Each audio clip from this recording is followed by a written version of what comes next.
Give and take বোঝো, উৎসর্গ বিনিময় প্রথা। মানুষ গাছ লাগায় এই আশায় যে একদিন তারে ফল দিবে।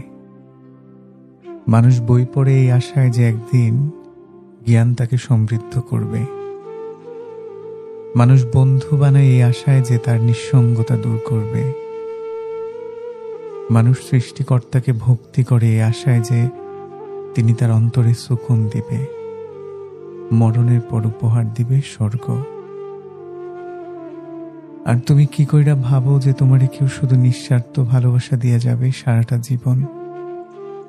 এটা সম্ভব না কঠিনকালেও।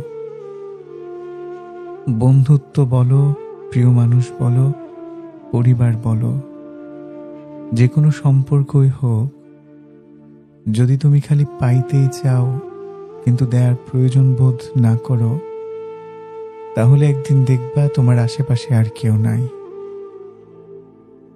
টাকা দিয়া তামাম দুনিয়া তন্ন তন্ন করে খুঁজা তুমি তোমারে ভালোবাসার মতন একটা মানুষ খুঁজা পাইবা না। ভালোবাসা চিরকালই এক বিনিময় প্রথা। ধ্বনির বিপরীতে প্রতিধ্বনি না আসলে সবচেয়ে বেশি ভালোবাসা মানুষটাও একদিন ভালোবাসা বন্ধ করে দেয়।